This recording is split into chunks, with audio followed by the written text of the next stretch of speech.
है? जिसको ज्योग्राफी समझ नहीं आ रही है आप इसको और ज्योग्राफी नहीं समझ में आएगी। Origin of earth. बात सुनो आप, शांति से जो मैं बोलूं उसको सुनते रहना और इमेजिन करते रहना। जहां इमेजिन करना बंद करा वहीं क्या होगा? समझ में आना बंद हो जाएगा। तो जब मैं बताती जाऊं तो इमेजिन भी करते जाना। कौन कौन इमेजिन कर लेगा? और कौन कौन इमेजिन कर लेगा? मनीषा कर लेगी, प्रियंका नहीं कर पाएगी। क्यों? और कौन इमेजिन करेगा? बताओ, कर लोगे पक्का? तुमको तो पता होगा ओरिजिन ऑफ अर्थ। चलो बताओ, जिसको थोड़ा पता है स्टार्ट करो जरा। अब शांत हो जाओ। पीछे अर्थ की उत्पत्ति कैसे हो रही है?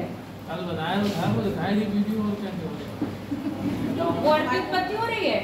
वो महाद्वीप बन रहे थे, कॉन्टिनेंट बन रहे थे, उसके बाद हो गया। उसके बाद में कैसे हो गई? कॉन्टिनेंट पहले बनेंगे बाद में बनेंगे? कॉन्टिनेंट बाद बनेंगे हैं? कॉन्टिनेंट बाद में बनेंगे ना, तो पहले अर्थ बनेगी। तो हम किस पर आ रहे हैं आज? कहाँ है तुम्हारा? मैंने वही तो कहा, ध्यान हटा। वो रोड पे लिखा होता है सावधानी हटी दुर्घटना घटी। तो वही वाला टॉपिक है, सावधानी हटी और दुर्घटना घटी। ओरिजिन स्टार्ट कर दिया मैंने।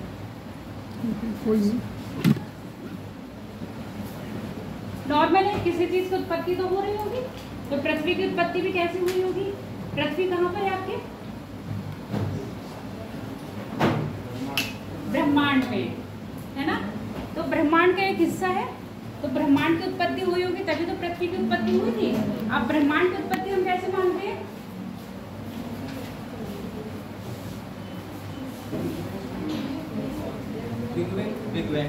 बिग बैंग थ्योरी से मानते हैं।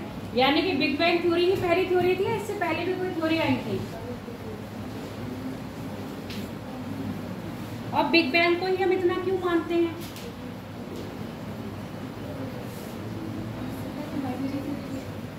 बाइनरी थ्योरी आई थी, उससे पहले भी और कुछ आया था।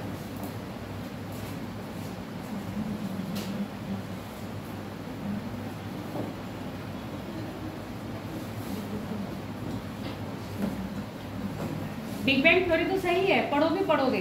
मैं ये पूछ रही हूँ, बिग बैंग थ्योरी से भी पहले कोई थ्योरी आई थी?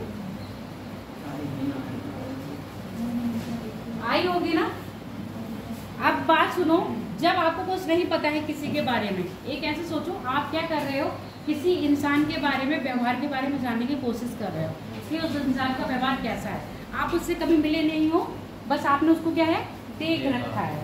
देखने के बाद आप उसकी क्या करते हो, एक्टिविटी देखते हो, हाव देखते हो, तो क्या देते हो, अरे ये इंसान बड़ा खड़ूस है ना, ये क्या है, ये इंसान बड़ा खड़ूस है। ये आपने एक स्टेटमेंट दिया।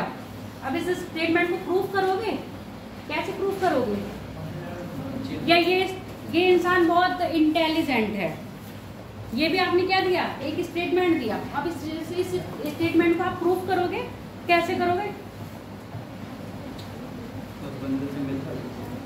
हाँ, उस बंदे से मिलकर या बातचीत कर, है ना।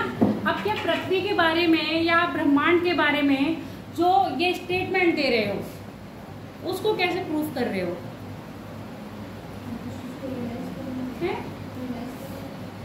एनालाइज करोगे, कुछ रिसर्च करोगे, या आपने कुछ देखा होगा, है ना। जैसे बहुत सारे क्वेश्चंस दिमाग में चलते हैं कि चंद्रमा पृथ्वी के ही पास क्यों है और किसी के पास नहीं है, चंद्रमा का निर्माण कैसे हुआ, सूरज और पृथ्वी मिले हुए क्यों हैं, सारे जो प्लैनेट्स हैं वो आपस में रोटेट क्यों हो रहे हैं। तो ये सब चीज़ें क्या हैं, जानने वाले ना। सिर्फ 2 ही लोग यहाँ दोस्त क्यों बने इतने लोगों में, है? मैं देखती हूँ सबके 2 ही 2 के जोड़े बने हैं। किसी ने तीसरे के साथ नहीं दोस्ती करी है, चौथे के साथ दोस्ती नहीं करी। ऐसी दोस्ती आपने क्यों करी, बताओ? नहीं, मैं देखती हूँ, चलो ये तो दोनों सिस्टर सिस्टर है, इधर में देखते हो नॉर्मली ये लोग पास बैठे रहते हैं, इन दोनों के पास है, कभी ऐसा नहीं देखा पलक को ऐसा नहीं देखा कि कहीं पीछे बैठ किसी के साथ बैठे, हमेशा किसके साथ, सुमन के साथ बैठे हुए देखा, तो ऐसा क्यों? मैं उनके साथ उसके साथ आती हो इसीलिए है, एक बॉन्डिंग है ना, एक बॉन्डिंग बनी तभी तो आप एक दूसरे के साथ हो। ऐसे क्या है, यहाँ पर जितने भी प्लैनेट्स हैं उनकी भी आपस में क्या है, बॉन्डिंग है। वो बॉन्डिंग कैसे हुई है, गुरुत्वाकर्षण के कारण। अब पृथ्वी की उत्पत्ति यानी कि जो बिग बैंग थ्योरी दी है वो हमारी मॉडर्न थ्योरी में आती है, उससे पहले हमारी ओल्ड थ्योरी भी रही है।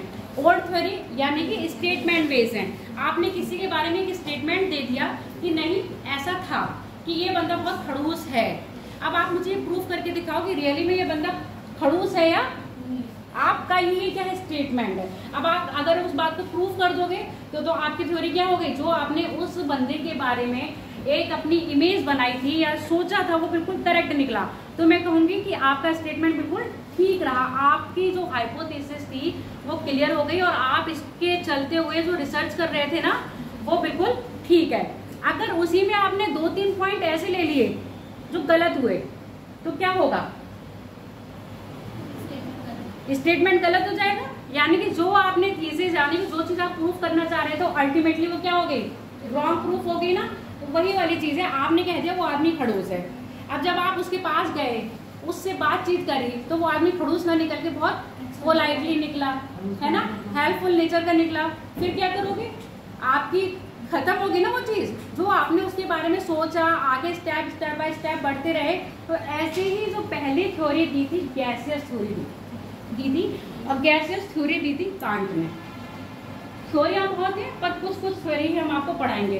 देखो नॉर्मल क्या होता है, आपको पृथ्वी की उत्पत्ति जाननी है। मेरे अभी तक जितना मैंने पेपर देखा है इसमें से क्वेश्चन तो नहीं बने हैं, सिर्फ बनता है एक चंद्रशेखर से बनता है ना, इससे ज़्यादा क्वेश्चन नहीं बनते हैं। बिग बैंग थ्योरी से बन जाते हैं, तो आपको बिग बैंग थ्योरी डिटेल में पढ़ाएंगे। तो पहली हमारी गैसियस थ्योरी है जो 2000 ही नहीं निकलता है, 1755 में कांट ने दी थी। कांट ने कहा था ये क्या है, गैसीय बादल है, कितनी भी गैस होगी उसमें पार्टिकल्स तो होंगे, तो मैं पार्टिकल भर दूं इसमें,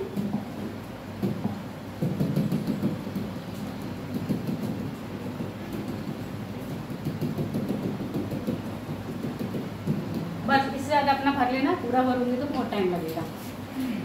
अब उसने कहा ये जो है नेबुला,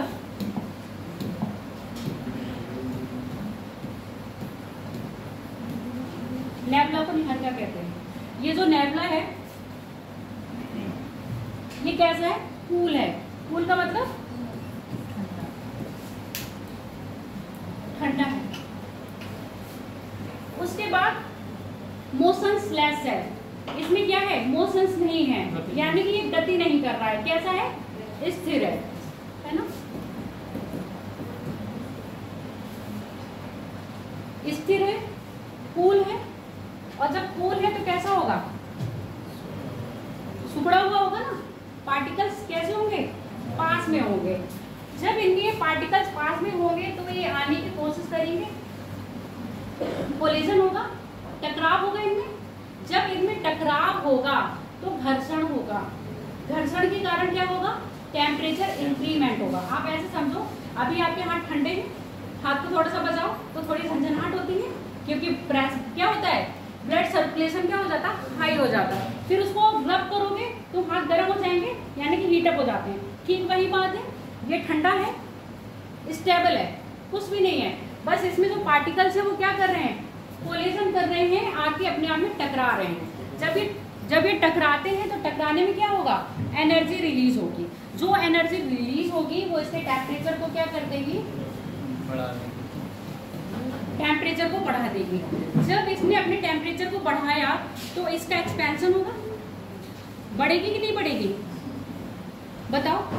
जब किसी चीज को हम गर्म करते तो फैलती है कि नहीं, पानी को गर्म करोगे तो फैल के भाप बनता है और गैस के रूप में पूरे कमरे पूरे उसमें फैल जाता है। और अगर हम उसको ठंडा करेंगे तो क्या होगा, सुकुड़ जाता है। सुकुड़ के आप एक पॉइंट पे रख लेते हो। अब ये जब गर्म हुआ, गर्म होने के बाद क्या हुआ, एक्सपेंशन हुआ। जो इसके जो पार्टिकल्स थे इनमें गति आई, गति होने के कारण ये क्या करने लगे, रोटेट होने लगे। जब ये इतनी तेज रोटेट हुए हैं तो इसमें क्या हो गया, कभी भी कोई चीज रोटेट होगी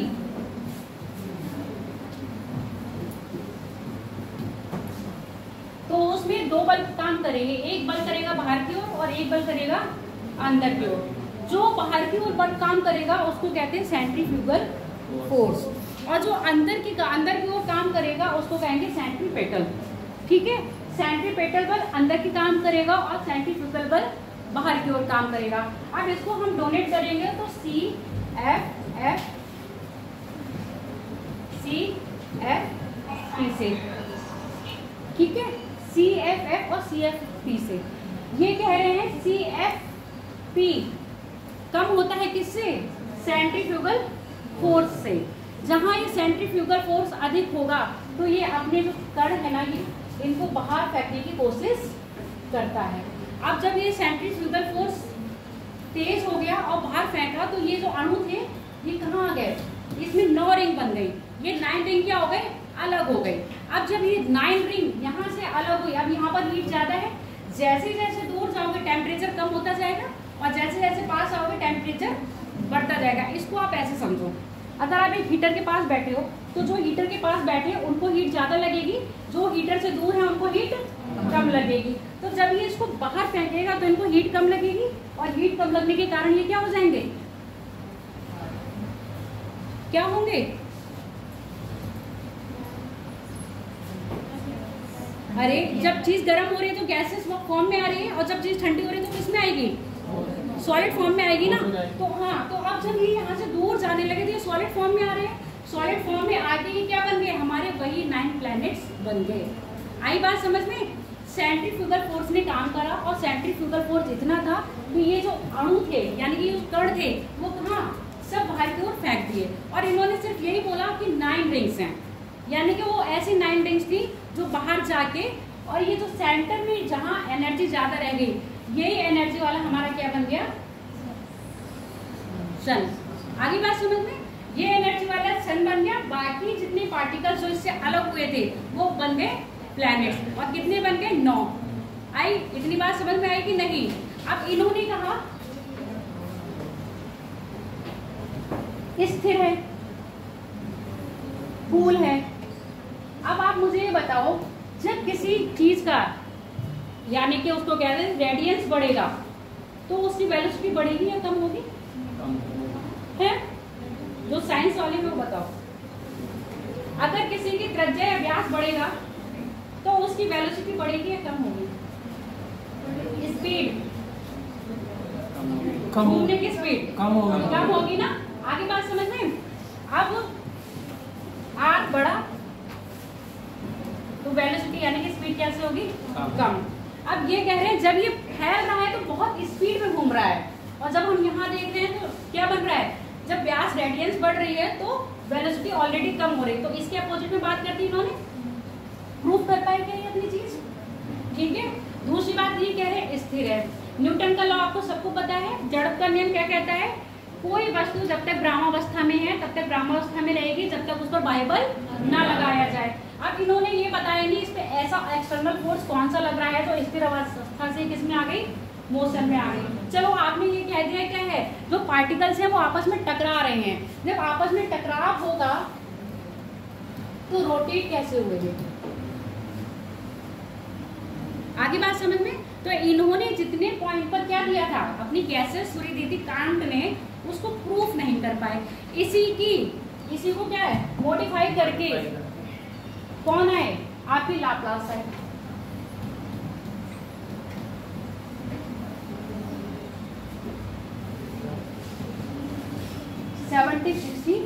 में लाप्लास ने इनके अपोजिट किया था, उन्होंने कहा कूल है, उन्होंने कहा कूल के साथ में रखूंगा ही नहीं, जो चीज कूल होगी वो क्या होगी, उसको हीट चाहिए होगी। तो मैं ऑलरेडी मान रहा हूँ जो हमारा ये नेबुला था वो क्या था, हॉट था।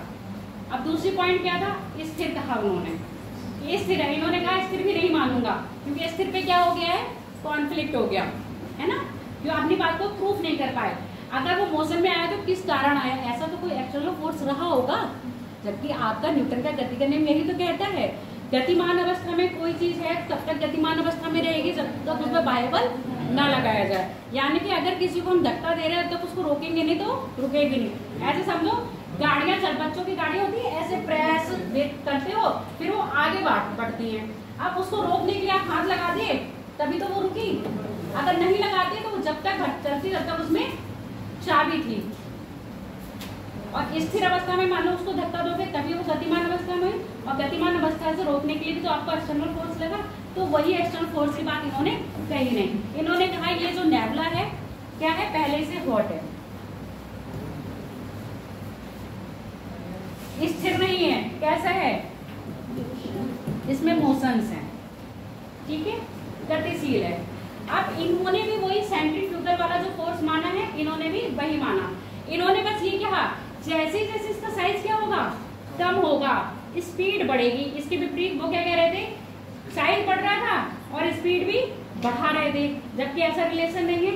साइज बढ़ने पर स्पीड क्या होगी, कम होगी, और साइज कम होने पर स्पीड बढ़ेगी। इन्होंने उसी की बात को क्या कर दिया, पलट दिया। इन्होंने कहा रेडियंस क्या हो रहा है, कम हो रहा है और स्पीड बढ़ रही है। इसको आप ऐसे समझ सकते हो, वो स्नो पे जो स्केटिंग करती हैं तो पहले वो ऐसे चलती हैं, है ना, फिर जब वो स्पीड अपनी बढ़ा लेती है बहुत देर तो अपने हाथ ऊपर कर लेती हैं, फिर एकदम round round round round round round घूमती हैं। देखा है कितनी स्पीड में आ जाती है, वो गिरती नहीं है। तो उसी चीज को आप ऐसे इमेजिन करो, इसका क्या है, इसने अपने रेडियंस को क्या कर दिया, कम करा।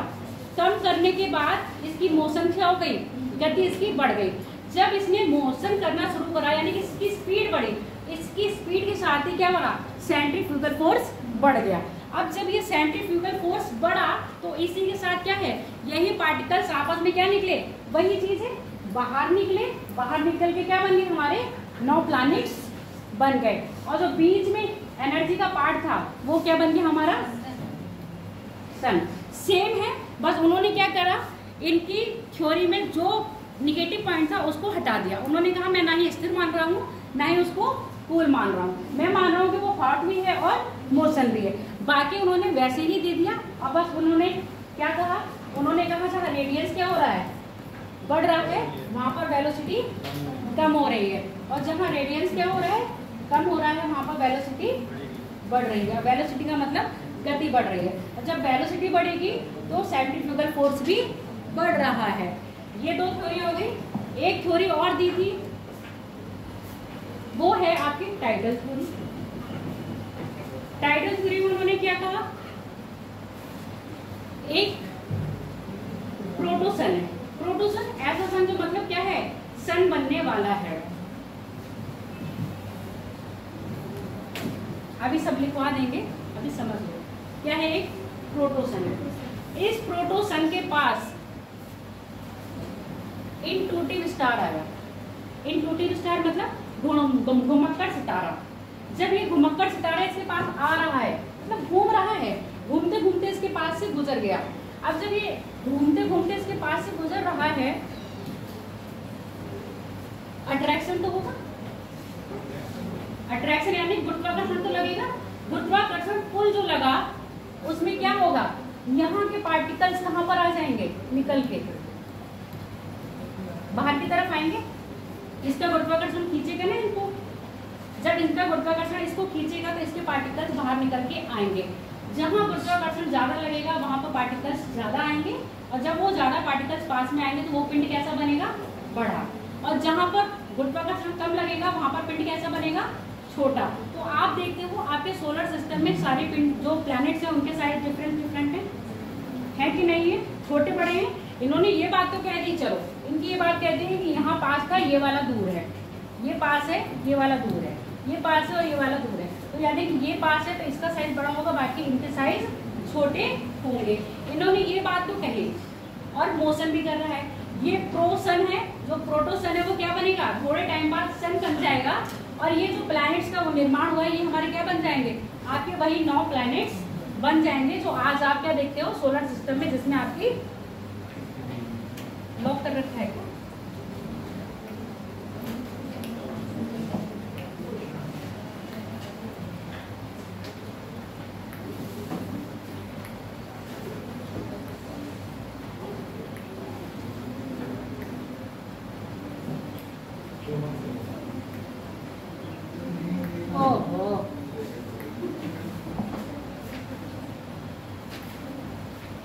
कहाँ चला गया? लॉक लगा हुआ है। लॉक तो खत्म कर दूंगी अभी। ये तो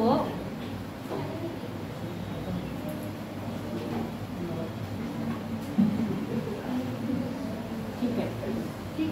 अब इन्होंने तो बताया कि आया, पर ये आया कहाँ से इन्होंने ये डिफाइन नहीं कर पाए। ये चीज आई कहाँ से? आप सब बता रहे हो कि ऐसा हो रहा है, ऐसा हो रहा है। नेवला गर्म था, नेवला ठंडा था, है ना। इंट्यूटिव स्टार आया, ये आई कहाँ से? ब्रह्मांड में ये सब चीजें कहाँ से आई? इसका कोई साइंटिफिकली प्रूफ नहीं दे पाया। तो इन लोगों की थ्योरी क्या हुई? जैसे जैसे समय आगे बढ़ता गया, नई रिसर्च होती गई, ये वाली थ्योरी क्या होती गई? फेल होती गई। अभी तक जो थ्योरी मानी जाती है वो आपकी मानी जाती है बिग बैंग थ्योरी। ठीक, अब आपको पहले मैं नेबुला दिखा दूं।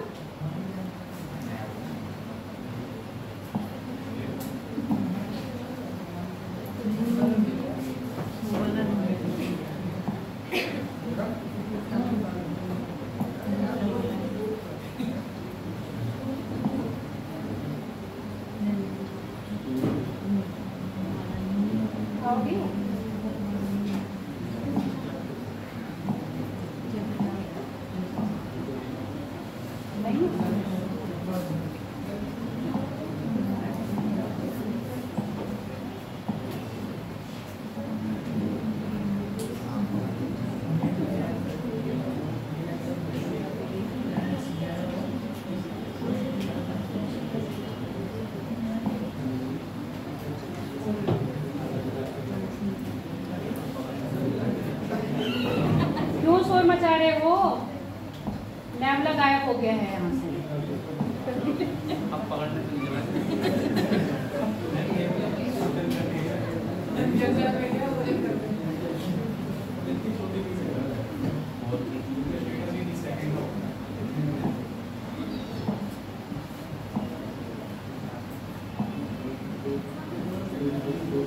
वीडियो में देखो, ये जो गैसेस बादल दिख रहे हैं ना आपके,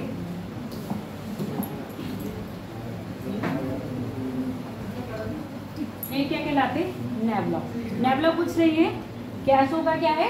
बादल है। जैसे ये बादल दिख रहे हैं, ये वाले बादल नहीं। नेबुला हाइड्रोजन और हीलियम के बने हुए बादल होते हैं। जब इनमें क्या होता है? कांटेक्ट होता है, तो ये क्या करते हैं? मोशन में आ जाते हैं। जैसे ही ये मोशन में आते हैं तो एक तस्वीर नुमा, आपने कई बार देखा होगा किसी चीज को स्पीडली घुमाओ तो वो दब जाती है, तो ये तस्वीर नुमा क्या हो गए? दब गए। जब ये तस्वीर नुमा दब गए तो इन्हीं के बीच में क्या बन गया? आपके प्लैनेट्स बन गए, और बीच में जो एनर्जी रह गई उसको हमने क्या बोल दिया है? सन। तो जो भी आपका ये बना है, ये किससे बने हैं? आपके नेबुला से बने हुए हैं। वीडियो देखना चाहो तो देखो।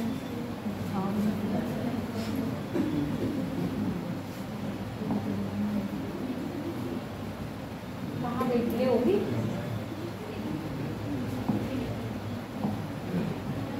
गया?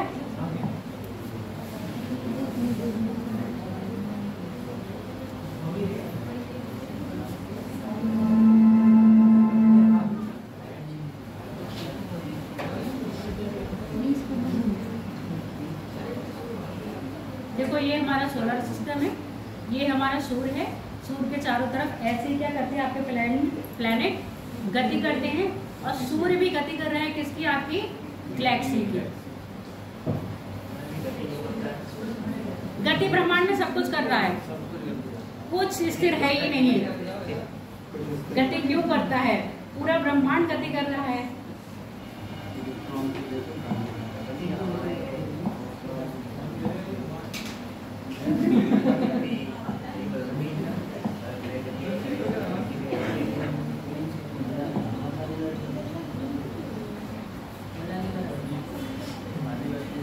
ये रहे आपके सोलर सिस्टम।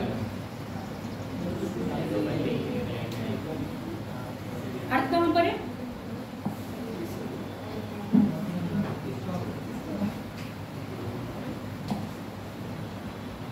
अर्थ बताओ। वैसे तो अर्थ लिखा ही हुआ है, पढ़ ही लोगे। तीसरे नंबर पर है ना। ये आपकी अर्थ है, देख लो कितनी छोटी है।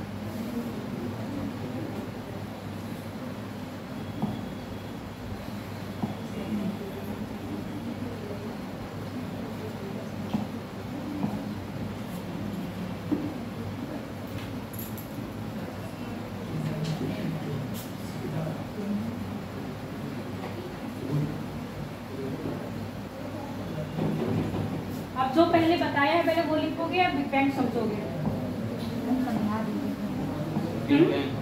बिग बैंग समझा दूं पहले? चलो, बिग बैंग थ्योरी इन सारी थ्योरी से बिल्कुल अपोजिट है। इन्होंने कहा नेबुला था, पर ये नहीं बताया नेबुला आया कहाँ से। ठीक, इन्होंने कहा कि वो मोशन कर रहा था, ये नहीं बताया मोशन का इफेक्ट क्या था, एक्सटर्नल फोर्स क्या था। इसके अपोजिट में बिग बैंग थ्योरी कुछ कहती ही नहीं है। बिग बैंग थ्योरी कहती है पूरा ब्रह्मांड क्या था, एक बिंदु पर था। ठीक है, ये बिंदु, इसको तुम बिंदु ही समझ लो। यहाँ तुम्हें बिंदु बड़ा लग रहा है, जब इतने बीच में देखोगे तो एक छोटा सा बिंदु ही लगेगा। यानी कि क्या है, एक ही कण था और इस कण का टेम्परेचर बहुत हाई था, डेंसिटी बहुत हाई थी। हाई का मतलब इनफाइनाइट, यानी कि अनंत है। क्या है, टेम्परेचर भी इसका अनंत है, इसकी डेंसिटी भी क्या है, अनंत है। जब टेम्परेचर और डेंसिटी इतनी अनंत है तो इसमें क्या हुआ, विस्फोट हुआ, जिसको कहते हैं हम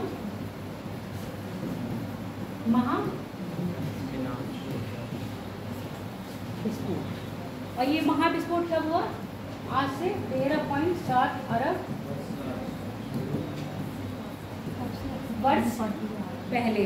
अब आप सोचो, जब से ये स्टार्ट हुआ तभी से तो हमारी टाइम शुरू हो गया, पर अब हम कौन सी शताब्दी में जी रहे हैं, 21वीं शताब्दी में जी रहे हैं। और हम पढ़ कब से रहे हैं, ठीक, ये विस्फोट कब हुआ, 13.7 अरब वर्ष पहले। कितना सेकंड लगा इसको विस्फोट होने में,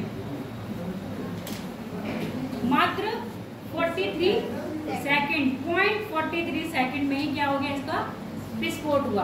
और जब इसमें विस्फोट हुआ तो जितने भी क्या थे, पार्टिकल्स थे, वो दूर दूर फैल गए। जब वो दूर दूर फैले तो इन्हीं पार्टिकल्स में मात्र 3 मिनट में क्या बन गया, पहला न्यूक्लियर। न्यूक्लियर पता है ना, जब बना तो न्यूट्रॉन को एन से दिखाते ना, पी से प्रोटॉन, न्यू से एन और ई से, यही तो है। प्रोटॉन पॉजिटिव में होता है, ई नेगेटिव होता है, इलेक्ट्रॉन और न्यूट्रॉन न्यूट्रल होता है। इस पर कुछ भी नहीं होता है, कोई भी आवेश नहीं होता है। तो क्या निकले, जब विस्फोट हुआ तो आपके प्रोटॉन निकले, न्यूट्रॉन निकले और इलेक्ट्रॉन निकला। प्रोटॉन और न्यूट्रॉन ने क्या करा, क्रिया करी आपस में, क्रिया करके बनाया नाभिक। सबने पढ़ा होगा, नाभिक के केंद्र में न्यूट्रॉन और प्रोटॉन होते हैं और नाभिक के केंद्र के बाहर क्या होता है, इलेक्ट्रॉन गति करता रहता है। तो कुछ ऐसे बना दो, नाभिक के केंद्र में न्यूट्रॉन और प्रोटॉन है और इलेक्ट्रॉन क्या कर रहा है, बाहर गति कर रहा है। तो पहला नाभिक क्या बना आपका, हाइड्रोजन, H2 बोलते हैं ना हाइड्रोजन को, पहला हाइड्रोजन बना। अब यही हाइड्रोजन से कन्वर्ट किसमें हुआ, अब यहाँ पर होता है न्यूक्लियर फ्यूजन और न्यूक्लियर फिजन। फ्यूजन क्या है, फिजन क्या है, नाभ के संलयन और नाभ के विखंडन में। बताओ क्या है, संलयन में पार्टिकल जुड़ते हैं और विखंडन में मिलते हैं हाइड्रोजन। अब हम बात करें जो फ्यूजन हो रहा है उसमें हाइड्रोजन टूट के क्या बना रही है, हीलियम, है ना। और फ्यूजन में क्या हो रहा है, फ्यूजन में ये हो रहा है, फ्यूजन में क्या हो रहा है, हीलियम प्लस हीलियम मिलकर क्या बना रही है, हाइड्रोजन ना। हीलियम हाइड्रोजन बनाती, रुको, हीलियम टूट के हाइड्रोजन बनाती है। हाइलियम मतलब हीलियम टूटेगी तो क्या बनेगा आपका, हाइड्रोजन। आप सुनते जाओ, ये जो क्रिया हो रही है ये बहुत तेजी से हो रही है और ये जो क्रिया हो रही है वो मंद हो रही है ना। यानी कि हीलियम तो जल्दी बन रहा है, हाइड्रोजन का विखंडन जल्दी हो रहा है, जबकि हीलियम का वो जो हीलियम बन रहा है वो कैसे बन रहा है आपका, जल्दी बन रहा है, और हाइड्रोजन बन रहा है वो देर से बन रहा है। तो एनर्जी जल्दी खत्म हो जाएगी ना। जब ये एनर्जी खत्म हो जाएगी तो हमारा ब्रह्मांड क्या होगा, आप कह रहे हो ना, अभी सूरज क्या है, एक जलता हुआ है और हमेशा इसमें क्या हो रहा है, नाइट्रोजन फ्यूजन हो रहा है ना, न्यूक्लियर फ्यूजन हो रहा है। यानी कि हाइड्रोजन टूट के हीलियम बन रही है, पर हीलियम से हाइड्रोजन बनने की जो प्रवृत्ति है वो कैसी हो रही है, धीमी हो रही है। जब ये प्रवृत्ति धीमी हो रही है, ऐसे समझो आप कमा तो कम रहे हो, और खर्च ज़्यादा कर रहे हो, तो क्या आपके पास स्टोर रहेगा? सेविंग कर पाओगे? तो ठीक यही बात है, ये क्या है, खर्च ज़्यादा कर रहा है और बना कम रहा है। जब कम बना रहा है तो इसका मतलब कभी ना कभी इसकी एनर्जी खत्म हो जाएगी। जब ये एनर्जी खत्म हो जाएगी तो पूरा सोलर सिस्टम भी खत्म हो जाएगा।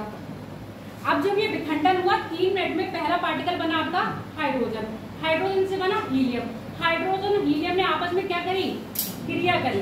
जब हाइड्रोजन हीलियम ने आपस में क्रिया करी तो इन्होंने बनाए बादल। इसी बादल को हम कह रहे हैं नेबुला।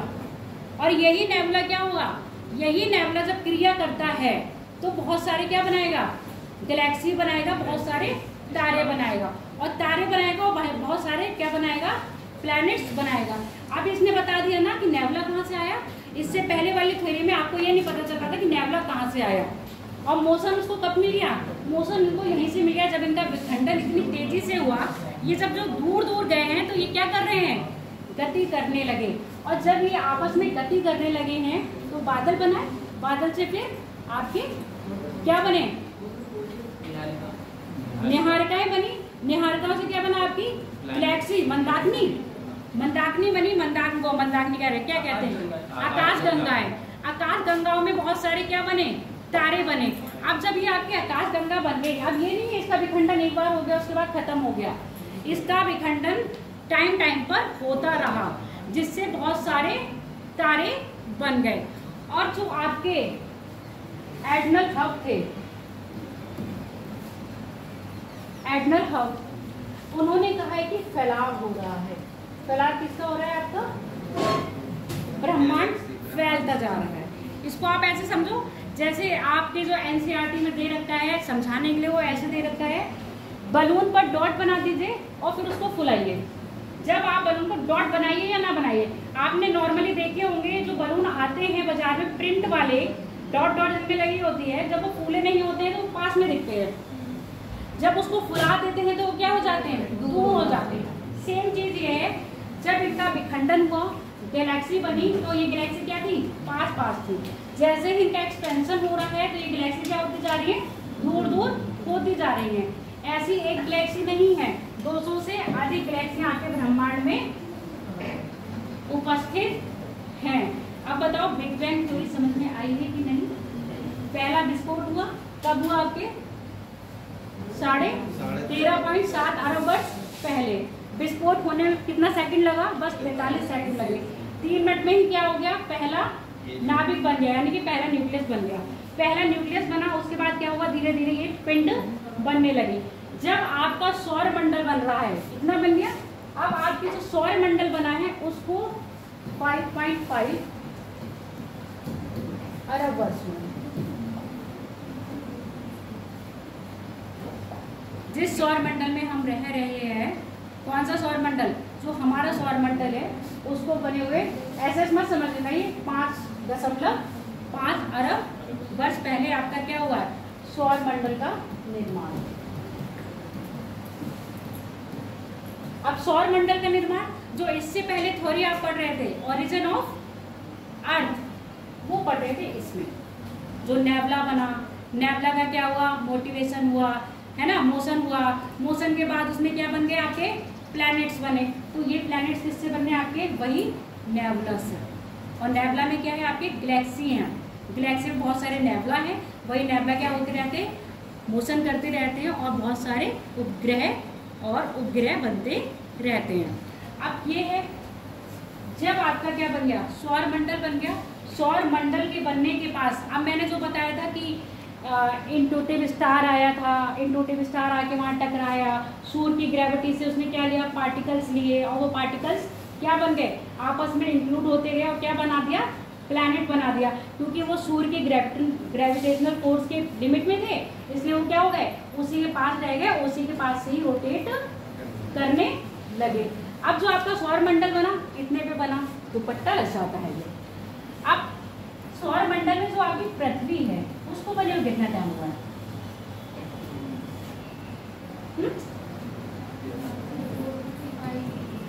4.5 अरब वर्ष पहले आपकी पृथ्वी बनी। अब देखो पृथ्वी से कितना पहले सौर मंडल बन गया, सौर मंडल से कितना पहले ब्रह्मांड बन गया। अब पृथ्वी जब ये बनी तो इस समय पृथ्वी क्या थी? आग का गोला। इसमें कुछ नहीं था, कोई वायुमंडल भी नहीं था। धीरे धीरे क्या हुआ, ये आग के गोले में हाइड्रोजन और हीलियम H2 और हाइड्रोजन और हीलियम गैसेस थी। और ये क्या हुआ, तपती हुई जो पृथ्वी थी इससे क्या हुआ, जब ये धीरे धीरे ठंडी हो रही थी तो भाप निकली। यही भाप क्या बन गई, धीरे धीरे बादलों में कन्वर्ट हुई। जब ये बादलों में कन्वर्ट हुई तो इस पृथ्वी को क्या करा, पानी दिया। अब पानी पृथ्वी पे कब आया, आज से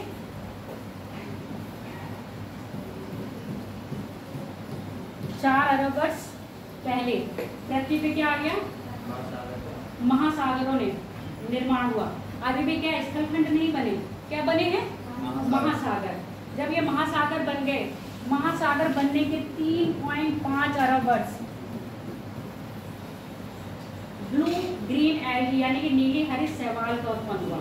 जब नीली हरित शैवाल आई तब यहाँ पर क्या हुआ, प्रकाश संश्लेषण की क्रिया हुई। प्रकाश संश्लेषण की क्रिया हुई तो CO2 आया वायुमंडल में। कौन सी गैस आ गई, CO2 गैस आई और O2 छोड़ी तो CO2 और O2 आई। उसके बाद फिर आपका इसके 300 साल बाद क्या बना, एक कोषीय जीव, वो भी जलीय जीव बना। जब वो एक कोषीय जलीय जीव बना उसके बाद फिर आपके स्थल जीव बने। लगभग आज से 280 वर्ष पहले पृथ्वी पर क्या हुआ, जीवन स्टार्ट हुआ। हम लोगों का जीवन अभी भी स्टार्ट नहीं हुआ है। अभी भी सरीसृप है ना, जो रेप्टाइल्स होते हैं, ये उड़ने वाले होते हैं, उनका जीवन स्टार्ट हुआ। अभी हम लोग का जीवन स्टार्ट नहीं हुआ। आई बात समझ में? अब मैं कुछ दिखाऊं,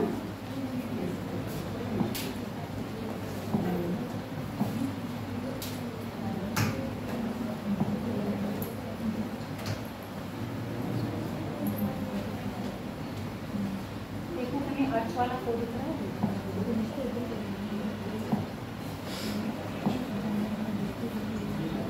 जूम हो जाएगा, नहीं हुआ।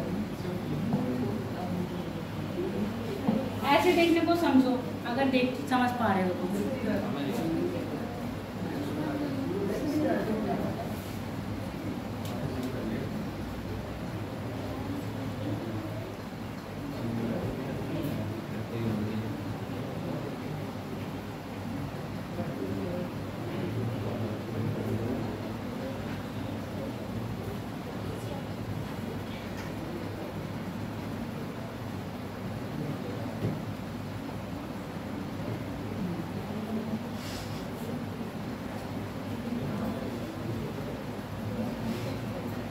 पता चला पृथ्वी कैसे बनी? आया समझ? नहीं, फिर से देखना है।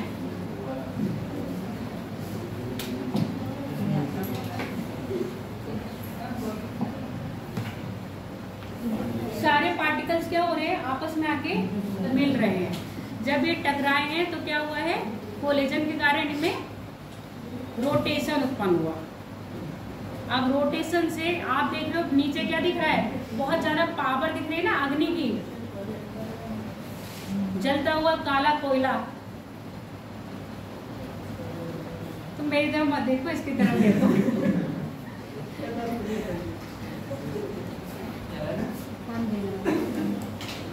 चरम नहीं देख रहा है।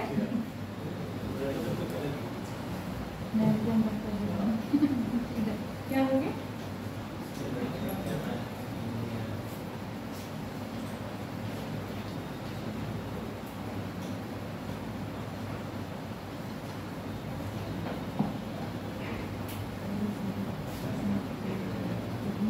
चलो अब अपने बात पर उतारते हैं टॉपिक।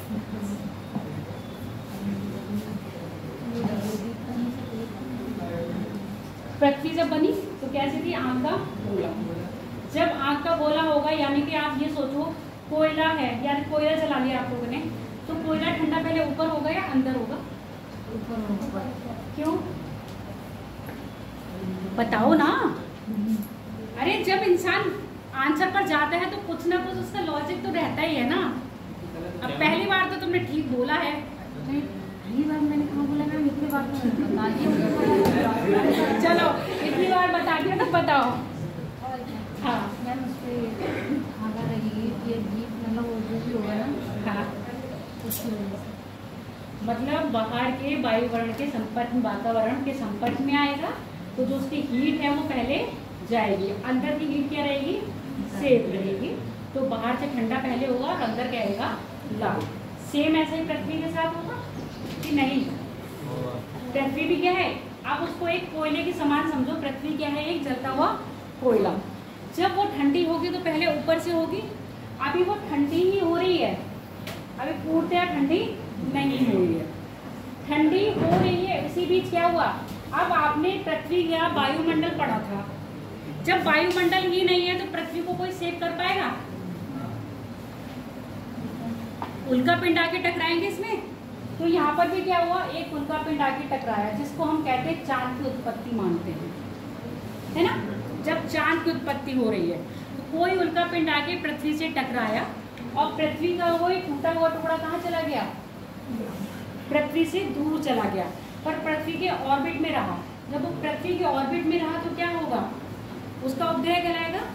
तो क्या बन गया, ये एक सैटेलाइट बन गया।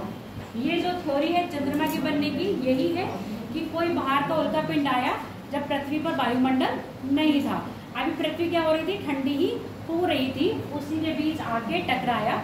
और जब ये टकराया तो ये बताओ, इनकी जो परतों में परिवर्तन आएगा कि नहीं? आप इसको ऐसे समझो, शांत पानी है, पानी में जितने भी घुलनशील पदार्थ हैं वो नीचे बैठ गए हैं, जो भारी है, और जो हल्के होंगे वो ऊपर तैर रहे होंगे। सेम बात है, जितने भी भारी मेटल्स होंगे वो कहाँ होंगे, अंदर कोर में, और जितने भी हल्के होंगे वो कहाँ होंगे, क्रस्ट में और मेंटल में। ऐसे तो जाएगा। जब ये टकराएंगे तो पुनः इनमें परिवर्तन हो जाएगा कि नहीं? इसको ऐसे समझो, शांत पानी को फिर से आपने हिलाया तो जो पार्टिकल्स नीचे बैठे थे वो फिर से ऊपर उठ के आए, और हल्के पार्टिकल्स कुछ रह गए होंगे जो भारी पार्टिकल्स के नीचे दब गए होंगे, हिलाने के बाद वो फिर से ऊपर आ गए होंगे, तो वो फिर से ऊपर आ गए। जब ये पुनः टकराव हुआ तो जितने भी हल्के पार्टिकल्स थे वो टकरा के फिर कहाँ आ गए, फिर से ऊपर की साइड आ गए। तो पृथ्वी का जो कोर बना है वो भारी मेटल से बना है, यानी कि भारी खनिज है, और पृथ्वी का जो मेंटल बना है वो कैसे बना है, उससे हल्के होंगे। किससे, जो यहाँ होंगे उससे हल्के मेटल, और उसके बाद क्रस्ट जो बना होगा उससे हल्का मेटल। पूछा जाता है क्रस्ट में कौन है, आपने वो पढ़ा होगा, सियास क्या है, सीमा, सियाल और निफे। पूरी स्ट्रक्चर में पढ़ा है ना। निफे मतलब निकिल और फेरस, कहाँ है, पृथ्वी के कोर में, यानी कि पृथ्वी के कोर में लोहा तत्व अधिक पाया जाता है, जिसका घनत्व भी बहुत ज्यादा होता है, भारी है। उसके बाद क्या आ जाता है, सीमा, सिल्क और मैग्नीज, उससे ऊपर सीमा और सियाल। सियाल में क्या है आपका, एल्यूमिनियम और सिलिका। तो ये क्या है, ये पदार्थ है। जब पृथ्वी का आप क्या पढ़ोगे, इंटरनल स्ट्रक्चर पढ़ोगे, तब बताया जाएगा। पता चल गया कि पृथ्वी की जो परतों में अंतर आया वो कैसे आया। पृथ्वी के अंदर जो भारी तत्व थे वो सेंटर में पहुंच गए, क्योंकि भारी नीचे बैठेगा और हल्का ऊपर जाएगा। इसको हमेशा ऐसे याद रखना, किसी भी चीज को अगर हम पानी में डुबोएंगे, पत्थर को डालेंगे तो नीचे बैठ जाएगा, पत्थर डालेंगे तो वो ऊपर तैरेगा। क्यों, ऐसा क्यों है, क्योंकि उसके वजन के कारण। तो यहाँ भी जितने भी मेटल भारी होंगे, क्योंकि ये तरल पदार्थ है ना, इस समय तो पृथ्वी क्या है, तरल है, तो यहाँ पर क्या चला गया, नीचे आ गया, और बाकी हो गया आपका ऊपर। तो ऐसे पृथ्वी के क्या बनी है, परतें बनी है। तो पृथ्वी की 3 परतें, क्रस्ट, मेंटल, कोर, जो अभी आपको वीडियो में दिखाई गई थी। अब बताओ, बिग बैंग थ्योरी में कुछ नहीं समझ में आया है तो इधर उधर तुमको बताओ फिर बिग बैंग थ्योरी क्या है।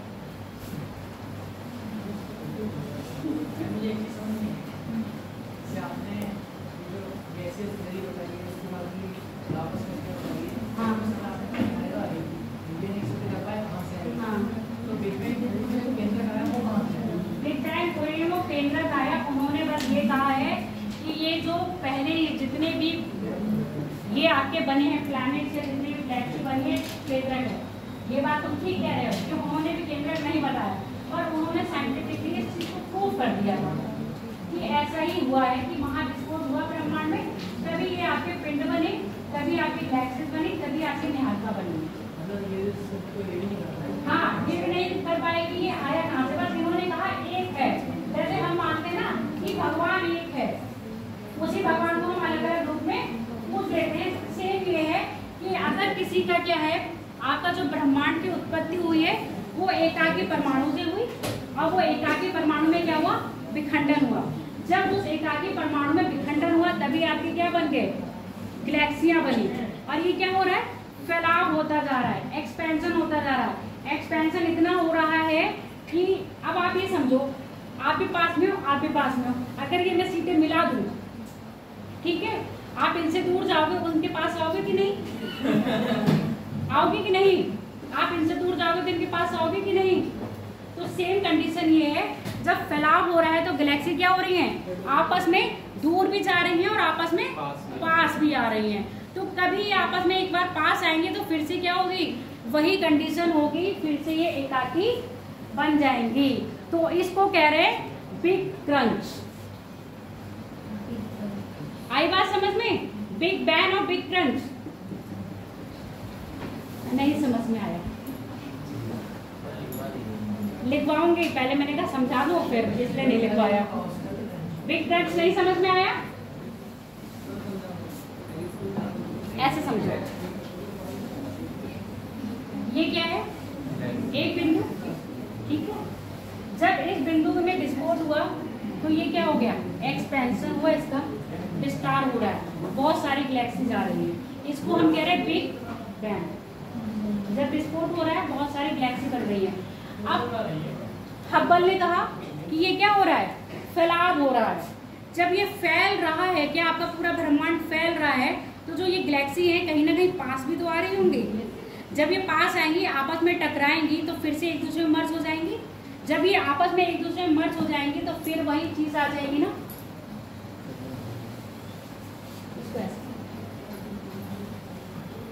Big crunch.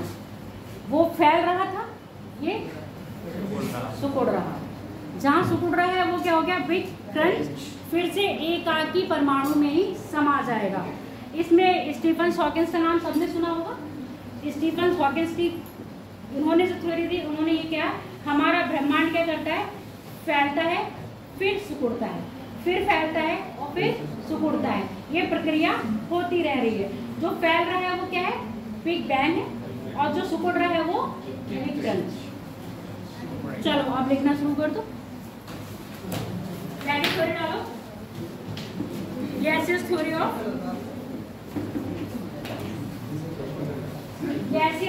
ऑफ किसकी थी, कांट।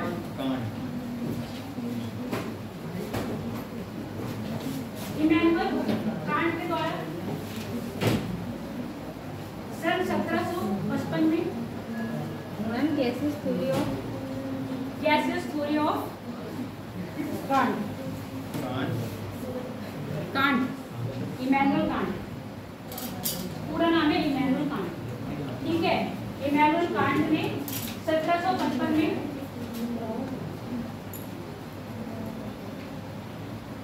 इस सिद्धांत का प्रतिपादन किया। ये ये बल काम करता है, ऐसा समझो, हम भूले भी नहीं, वो वाला पूरा जो होता है बाहर की तरफ वही वाला का काम होता है।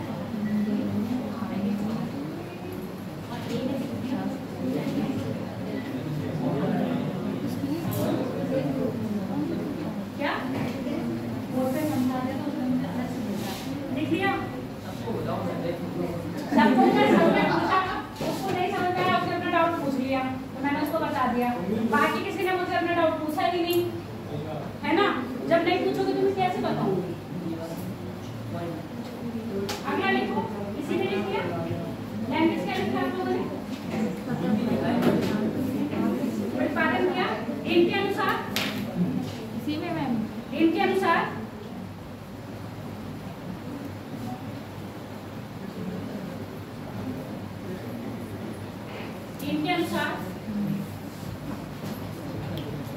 ये प्लैनेट्स को हिंदी में क्या बोलते हैं? ग्रहों। ग्रहों की उत्पत्ति, ग्रहों की उत्पत्ति के पीछे, ग्रहों की उत्पत्ति के पीछे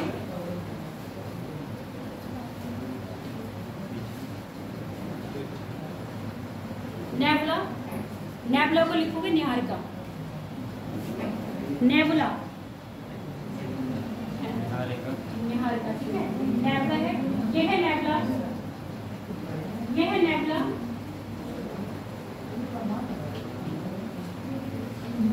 ठंडा है, यह नेबुला ठंडा है तथा स्थिर है।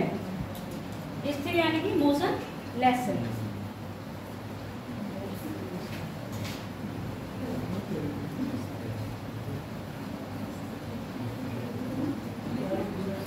और इसमें क्या है? इसके मध्य में सॉलिड मैटर यानी क्या है? ठोस पदार्थ, ठोस पदार्थ। इन ठोस पदार्थों के आपस में टकराने से, इन ठोस पदार्थों के आपस में टकराने से कोलिजन के कारण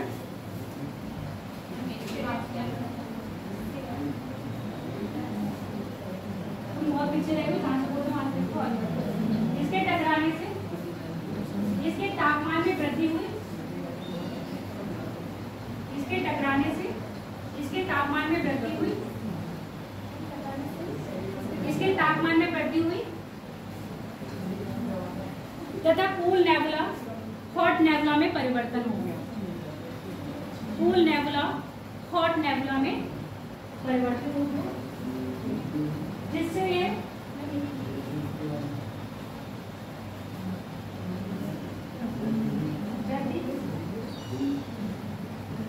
कूल नेबुला हॉट नेबुला में परिवर्तित हो गया तथा इसके आकार में फैलाव यानी कि आकार क्या हुआ? प्रसारण हुआ तथा इसके आकार में वृद्धि हुई, आकार में वृद्धि हुई।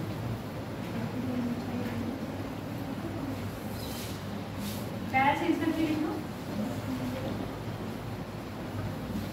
मैटर के टकराने से यानी कि जो सॉलिड मैटर है, ठोस पदार्थों के टकराने से, ठोस पदार्थों के टकराने से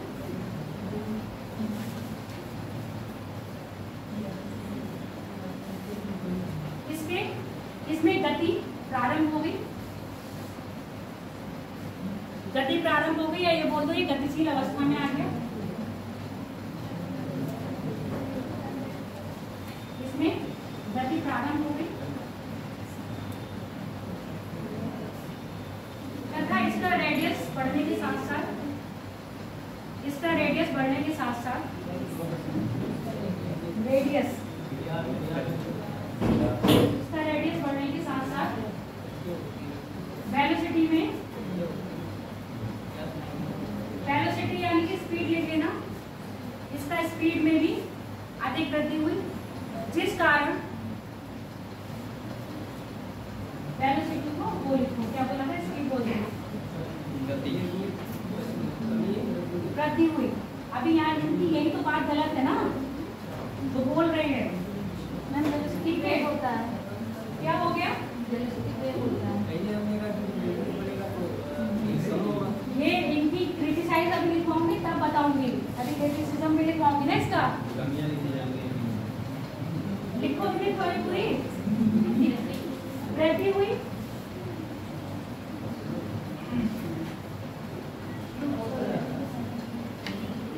बहुत स्लो लिख रहे हैं लोग, तुम खुद तेज लिखते हो। और देखो सबने लिख लिया, चलो।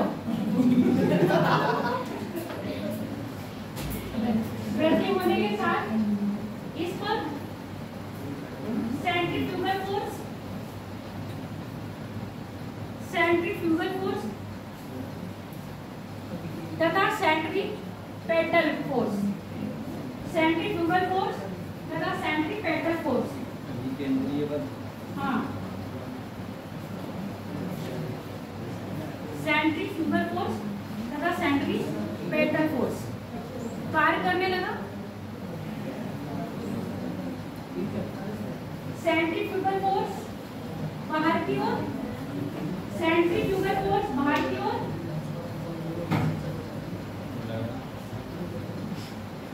सेंट्रीफ्यूगल फोर्स बाहर की ओर तथा सेंट्रीपेटल वर्क फोर्स अंदर की ओर कार्य कर रहा है।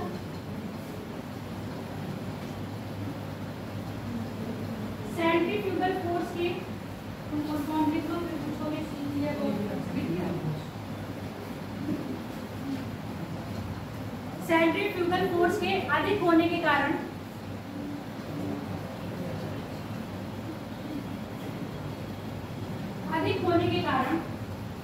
नाइन रिंग्स बाहर निकल गई।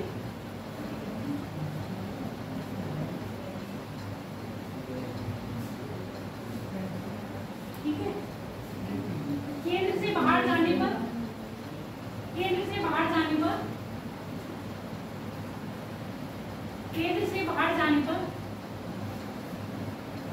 तापमान में कमी होने के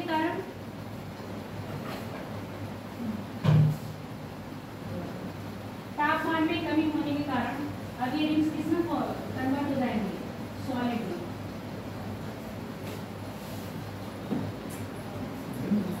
ये रिंग्स सॉलिड में ठोस रूप में कन्वर्ट हो जाएंगे। हाँ, यही नाइन रिंग्स हमारे 9 प्लैनेट्स, यही 9 रिंग्स हमारे 9 प्लैनेट्स कहलाए तथा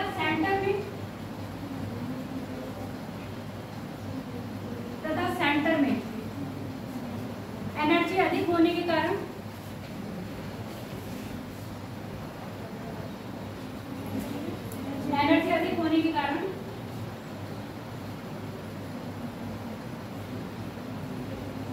ये सन के रूप में परिवर्तन होता है।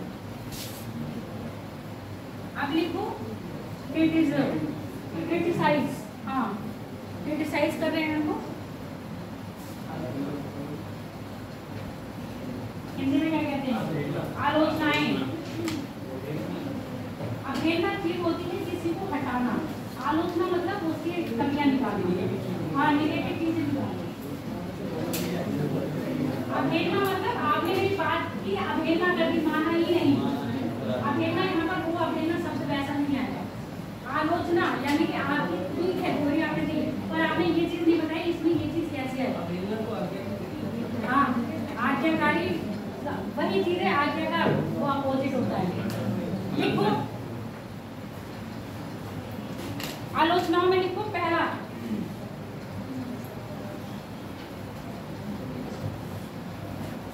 तो वही है, इनका नेबुला कैसा है आपका, फूल है।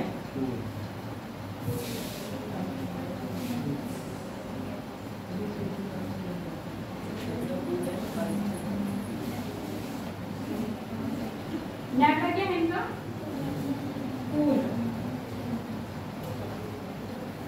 अब नेबुला तो इन्होंने फूल बताया पर इन्होंने ये नहीं बताया कि नेबुला की उत्पत्ति कहाँ से हुई है, नेबुला का सोर्स क्या था। अब लिखो नेबुला में लिखा पहला, नेबुला का उत्पत्ति का सोर्स नहीं है।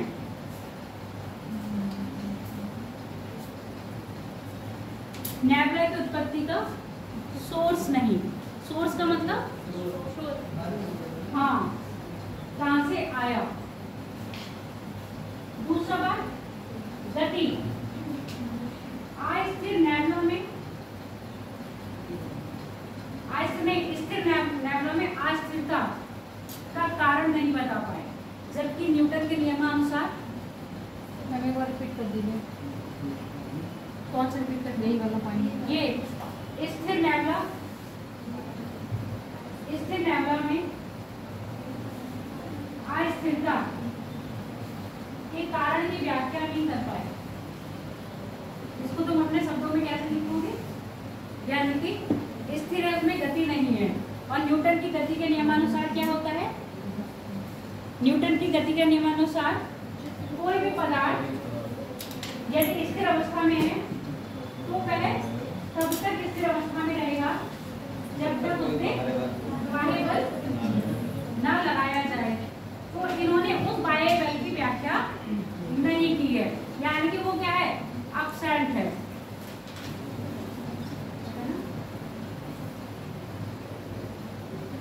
इन्होंने नहीं लिखा, लिख लिया पूरा। ठीक, अगला पॉइंट लिखो।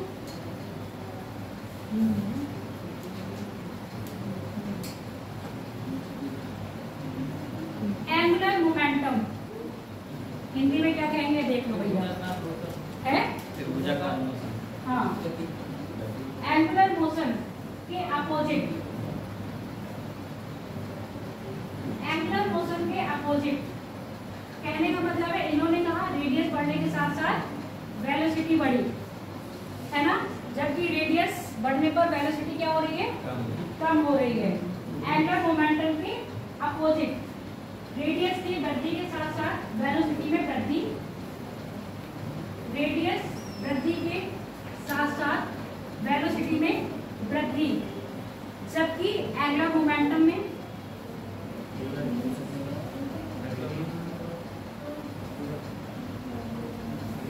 रेडियस वृद्धि के साथ साथ वेलोसिटी में वृद्धि, जबकि एंगुलर मोमेंटम में रेडियस के बढ़ने पर वेलोसिटी कम होती है, जबकि एंगुलर मोमेंटम में रेडियस के बढ़ने पर वेलोसिटी कम होती है। अगली पढ़ी लिखो किसकी है, लाप्लास।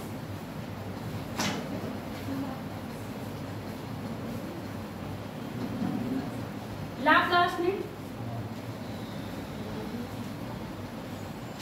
गैसियस नेबुला परिकल्पना, गैसियस नेबुला परिकल्पना को मॉडिफाई करके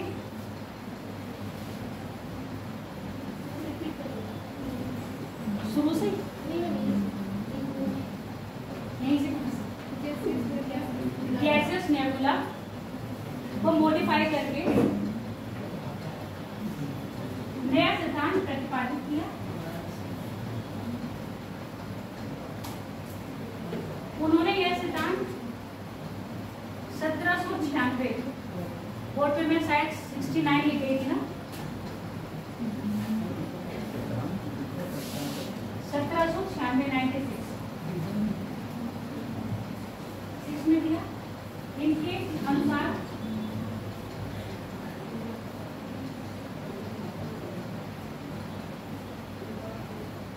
नेबुला कैसा है, गर्म है, उसके अपोजिट में उन्होंने कैसा माना था, ठंडा। इनके अनुसार नेबुला क्या है, गर्म है, मोशन है,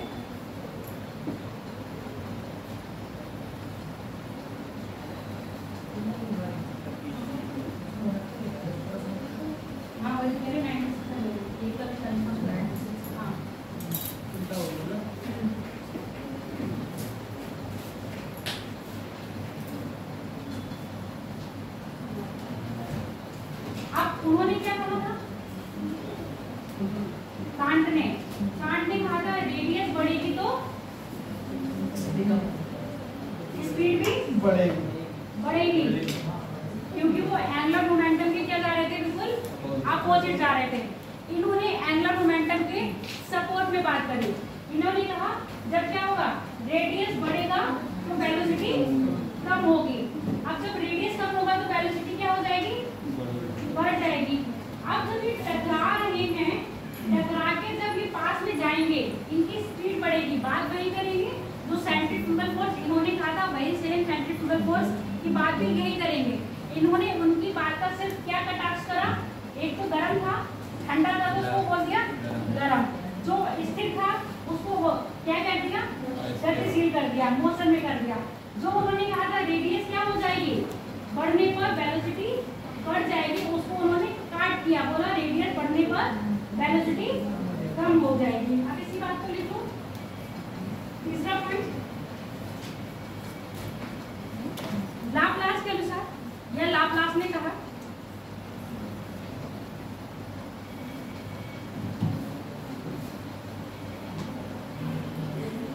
लाप्लास के अनुसार रेडियस कम होगी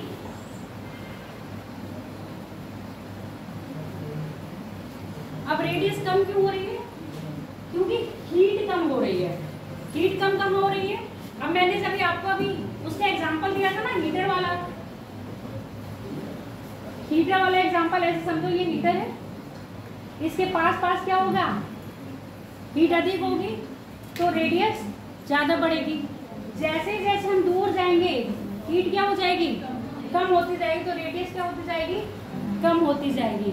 उन्होंने ये रीजन दिया जैसे जैसे इस क्या होगा, एक्सपेंशन होगा, क्षेत्रफल बढ़ेगा, क्षेत्रफल बढ़ने के साथ साथ क्या होगा, रेडियस बढ़ जाएगा। अब जब रेडियस बढ़ रही है तो हीट भी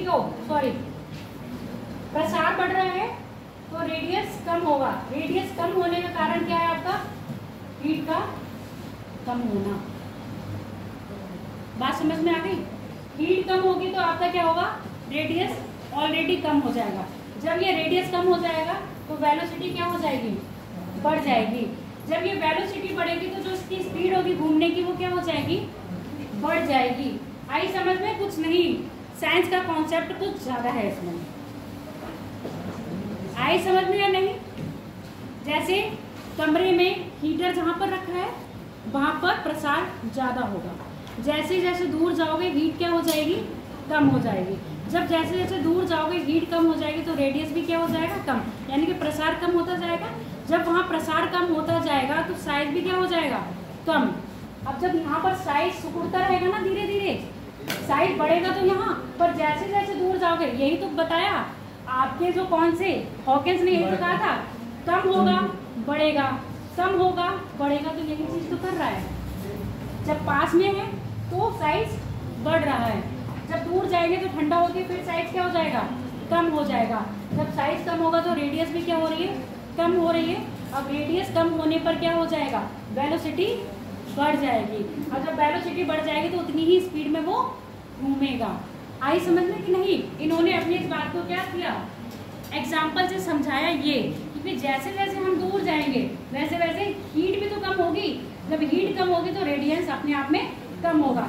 इस बात को कांट प्रूफ नहीं कर पाए थे, इस बात को कांट ने क्या कर दिया, निगलेक्ट। उन्होंने कहा क्या बढ़ रहा है, एक्सपेंशन हो रहा है, जैसे जैसे बढ़ रहा है वैसे वैसे वेलोसिटी भी बढ़ रही है, जबकि एंगुलर मोमेंटम क्या कह रहा है, रेडियंस बढ़ने पर वेलोसिटी कम होगी। अब इन्होंने ये कहा रेडियंस क्यों कम हो रहा है, क्योंकि हीट कम हो रही है। अब देखो यहीं पर लाप्लास ने कहा रेडियंस के कम होने का कारण, रेडियस के कम होने का कारण हीट का कम होना है।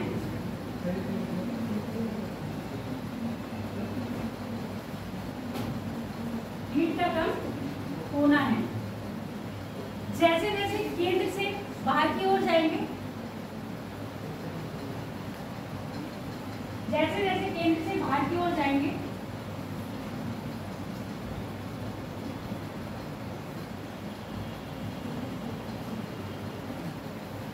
ऊष्मा की मात्रा कम होती जाएगी, ऊष्मा की मात्रा कम होती जाएगी।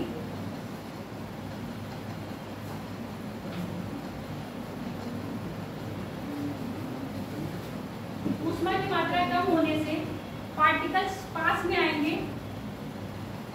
ऊष्मा की मात्रा कम होने से जो पार्टिकल्स हैं वो कॉन्ट्रैक्शन में आएंगे ना, पास होंगे, और पास आने के कारण साइज में क्या हो जाएगा, कमी।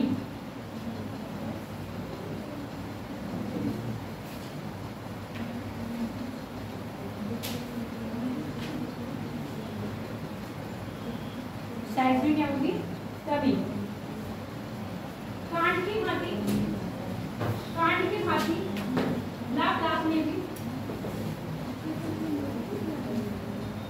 कांट की भांति लाप्लास ने भी सेंट्रीफ्यूगल फोर्स को सेंट्रीपिटल फोर्स की अपेक्षा अधिक माना, सेंट्रीफ्यूगल फोर्स को सेंट्रीफ्यूगल फोर्स की अपेक्षा अधिक माना। आप पहली बार आए तुमसे नहीं पूछा। अधिक माना जिस कारण मतलब जिस कारण केंद्र से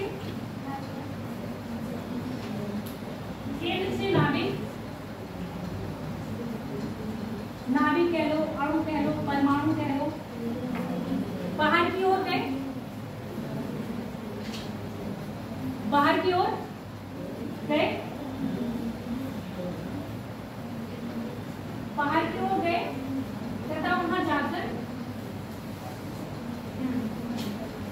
आप सुन लो मेरी बात, जब ये पार्टिकल्स अंदर से बाहर, अब मैं ऐसे समझो, हंसना मत, जरा इमेजिन करना, मैं आपको समझाना क्या चाहती हूँ।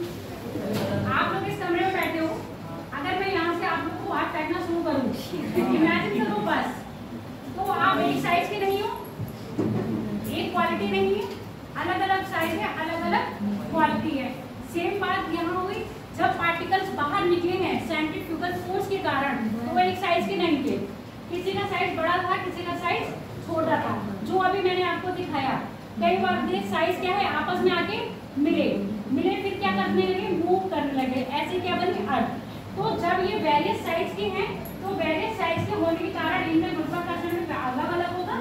जब ये गुरुत्वाकर्षण अलग होगा, यानी कि जो पार्टिकल्स बड़ा है उसका गुरुत्वाकर्षण बड़ा ज्यादा होगा, और जो पार्टिकल्स कम है उसका गुरुत्वाकर्षण कम होगा। तो यहाँ पर क्या लगेगा, ग्रेविटेशनल पुल लगेगा। जब यहाँ ग्रेविटेशनल पुल लगेगा तो ये आपस में आके चिपके, यही चीज लिखनी है। आप बोलो जो मैंने समझाया, जब ग्रेविटेशनल पुल लगा तो ये आपस में आके चिपकेंगे, और जब ये चिपकेंगे फिर मूव करेंगे तो क्या बन जाएगा आपका लहर। आप बोलो कहाँ रुके थे, वहीं से मूव करने से इनका आकार बदला है, गोल शेप में आ गया। बोलोगे कहाँ लिखे,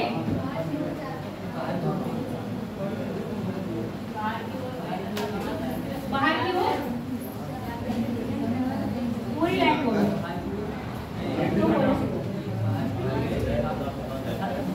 तथा बाहर की ओर गए तथा अपने अपने साइज, है ना, अपने अपने साइज, अपने अपना साइज यहाँ पर समझ लेना, ऐसे लिखो भिन्न भिन्न साइज के, भिन्न भिन्न आकार के ये अणु आपस में ग्रेविटेशनल पुल के कारण, आपस में ग्रेविटेशनल पुल के कारण जुड़ गए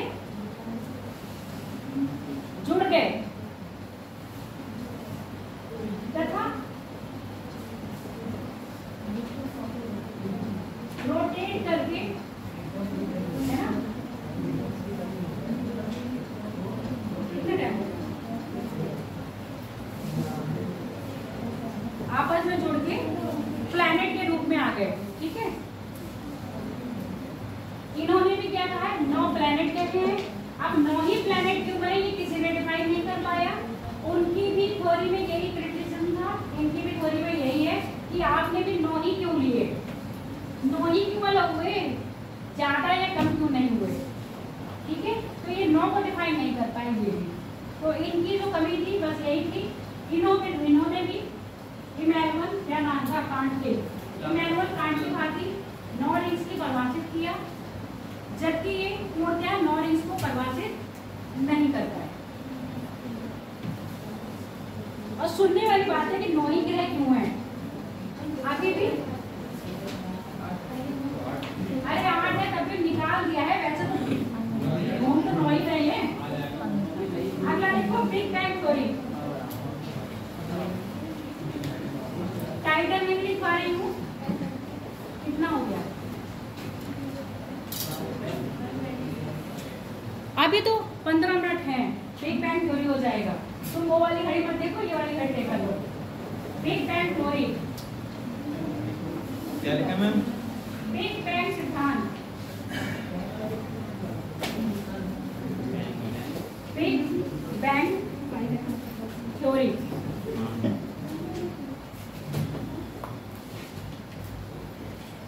इसको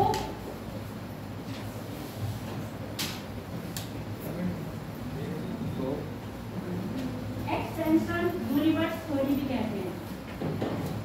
एक्सपेंशन यूनिवर्स थ्योरी, ब्रह्मांड विस्तार सिद्धांत, ब्रह्मांड विस्तार सिद्धांत भी कहते हैं।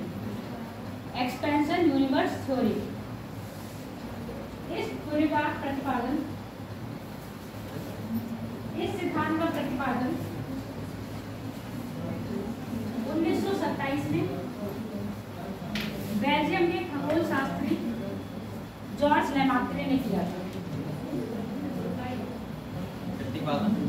1927 में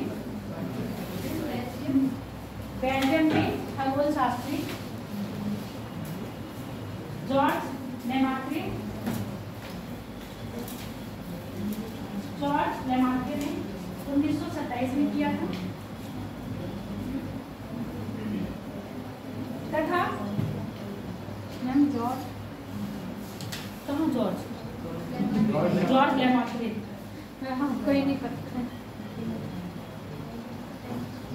तथा रॉबर्ट वैगनर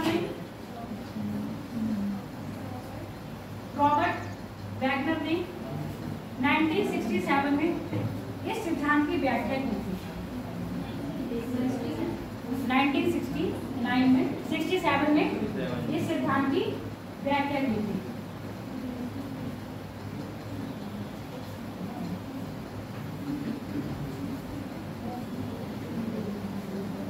तथा 1920 में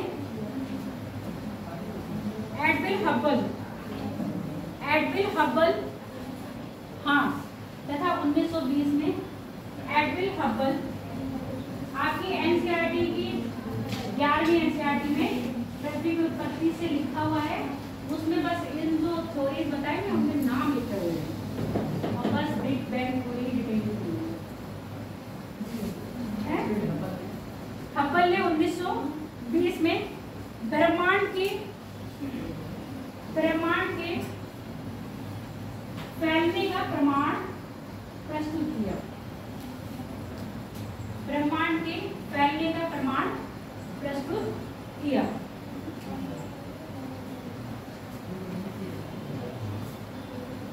अब लिखो लाइन चेंज करो।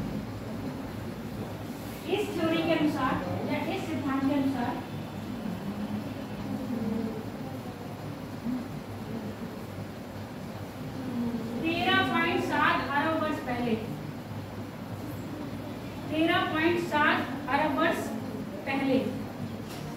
संपूर्ण ब्रह्मांड एक विशाल पिंड में, संपूर्ण ब्रह्मांड एक विशाल काय पिंड में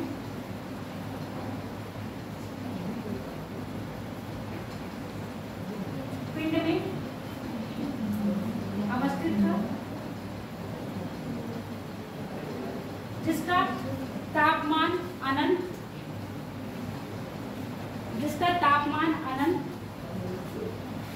और डेंसिटी भी अनंत थी।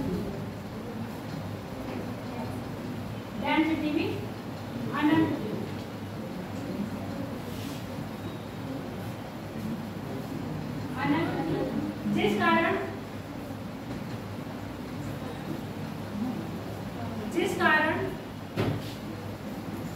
ब्रह्मांडीय विस्फोट यानी कि कॉस्मिक एक्सप्लोजन, ब्रह्मांडीय विस्फोट कॉस्मिक एक्सप्लोजन हुआ। और यह विस्फोट मात्र कितने टाइम में 0.43 सेकेंड, मात्र 0.43 सेकेंड में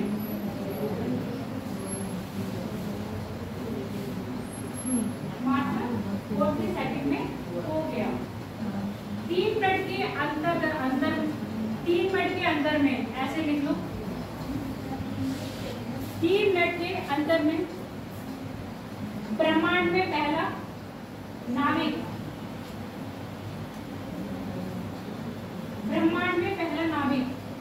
हाइड्रोजन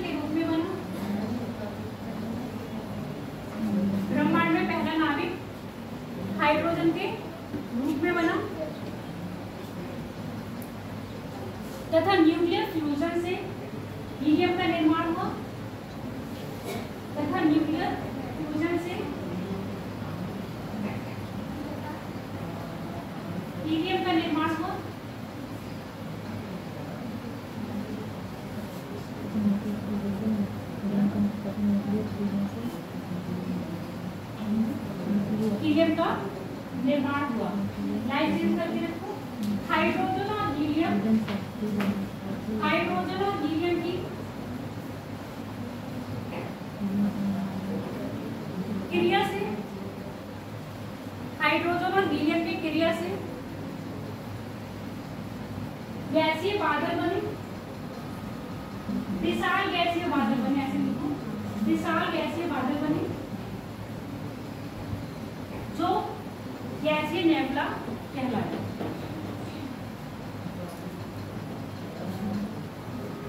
जो गैसीय नेबुला कहलाए।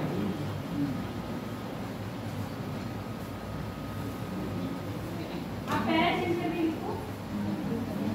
इस विस्फोट के दौरान,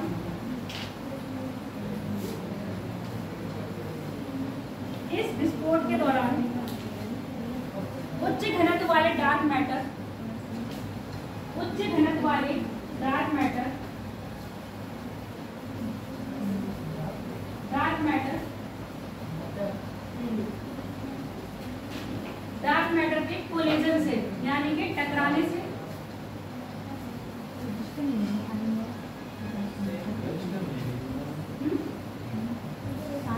साइन रजिस्टर कहाँ गया? तुम लोग क्या, तुम लोग थोड़े पीछे साइड ये वाली सीट में आए नहीं? यहाँ से करके क्या? चलो लिखो, लाइन क्या रहेगी? डार्क मैटर टकराने से परमाणु का निर्माण हुआ।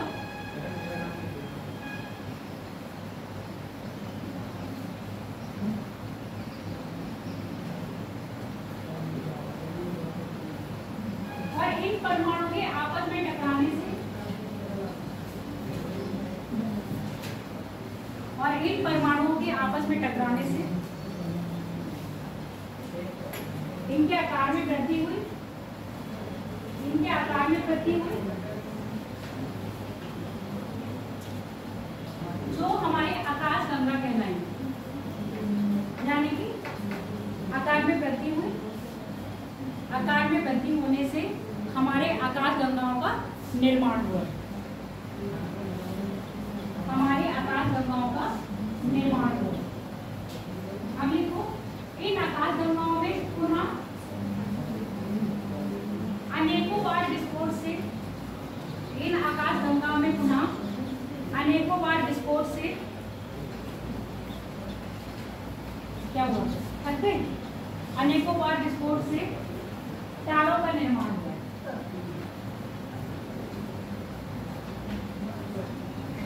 तारों का निर्माण हुआ। लाइन चेंज करके लिखो। 5.5 अरब वर्ष पहले, 5.5 अरब वर्ष पहले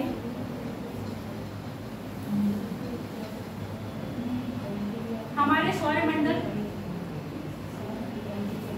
हमारे सौरमंडल का निर्माण हुआ। हमारे सौरमंडल का निर्माण हुआ। हमारे सौरमंडल में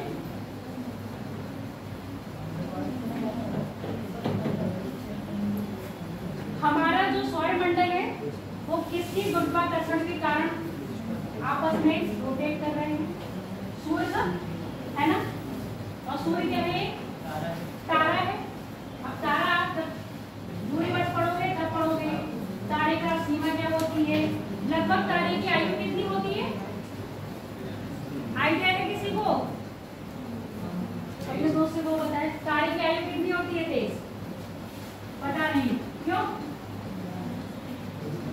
लगभग 10 से 12 अरब वर्ष तक की होती है। अब सूर्य भी क्या है? तारा है जो कितनी एज जी चुका है अपनी? 5.5 अरब वर्ष पहले। अब कितनी उम्र बची है? इतनी ही बची है। चिंता मत करो, हम लोग नहीं रहेंगे, हम लोग की उम्र इतनी नहीं बची है। देखो, हमारे सौरमंडल का निर्माण 5.5 अरब वर्ष पहले हुआ है। ठीक है,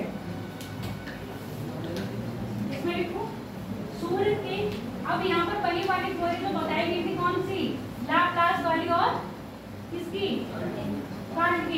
उन्हीं की थ्योरी अप्लाई होगी, वही सेंटर से क्या हुआ, अलग से वो करे, क्या नाम, यहाँ पर टाइडल थ्योरी में लिख लेना, तो कौन सा था, इनोटेटिव स्टार आया था, तो ऐसे कितनी बनाया था, वो लिखवाई नहीं है, दे देंगे लोग।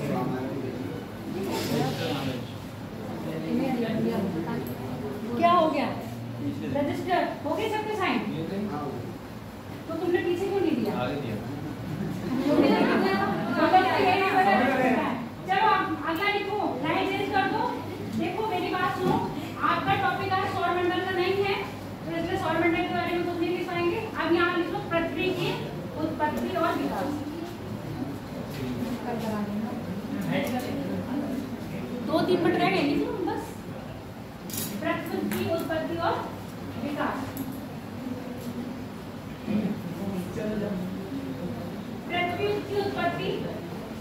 पृथ्वी की उत्पत्ति तथा ब्रह्मांड की उत्पत्ति, पृथ्वी की उत्पत्ति तथा ब्रह्मांड की उत्पत्ति हेतु बिग बैंग थ्योरी, हेतु बिग बैंग थ्योरी पूर्णतया व्याख्या करती है, बिग बैंग थ्योरी पूर्णतया व्याख्या करती है। पृथ्वी की उत्पत्ति 4.5 अरब वर्ष पहले, 4.5 अरब वर्ष पहले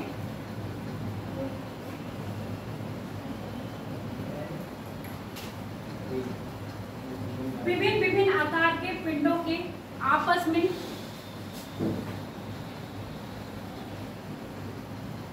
टकराने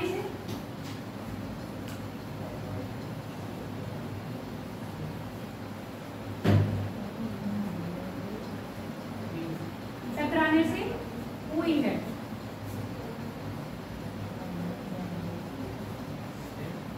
टकराने से हुई है। प्रारंभ में पृथ्वी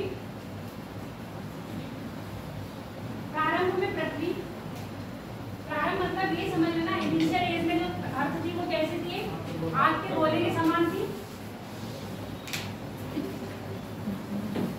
जिस पर ना ही जीवन था, ना ही वायुमंडल, ना ही जलमंडल, जिस पर ना ही जीवन था, ना ही वायुमंडल। समय के साथ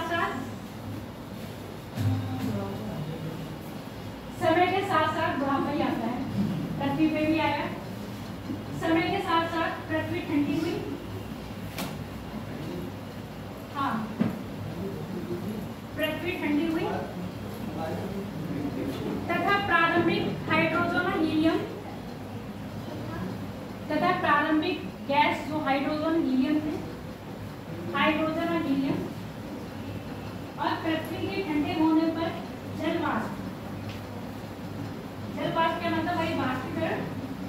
बाष्पीकरण से बादलों का, अब यहाँ बाष्पीकरण और ये समझते ना, संघनन की क्रिया हुई, समझ रहे हो ना, संघनन की क्रिया से बादलों का निर्माण हुआ, संघनन की क्रिया से बादलों का निर्माण हुआ, जिससे लगातार कई वर्षों तक बारिश होती रही। ये चीजें लिखवाने वाली नहीं है, पर क्या करें, लगातार कई वर्षों तक बारिश होती रही।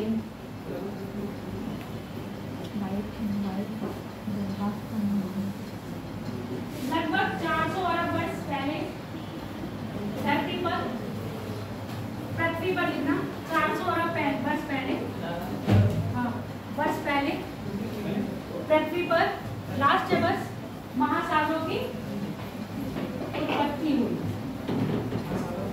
महासागरों की उत्पत्ति हुई, जिसके बाद 350 अरब वर्ष बाद हरी नीली शैवालों की उत्पत्ति हुई। हरी नीली शैवालों की उत्पत्ति हुई, जिससे प्रकाश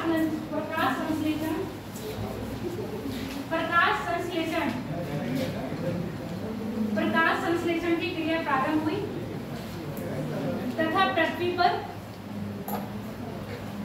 CO2 और O2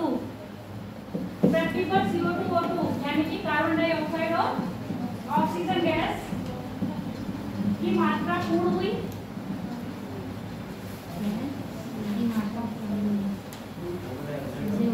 यहाँ वायुमंडल का निर्माण हुआ तथा जीवन संभव हो पाया। यहाँ वायुमंडल का निर्माण हुआ, पढ़ लिए, तथा जीवन संभव हो पाया। यही स्टोरी लिखी थी पूरी।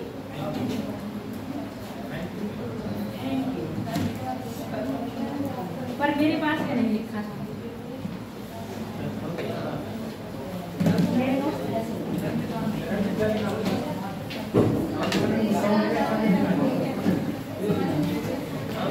चलो, एक्चुअल में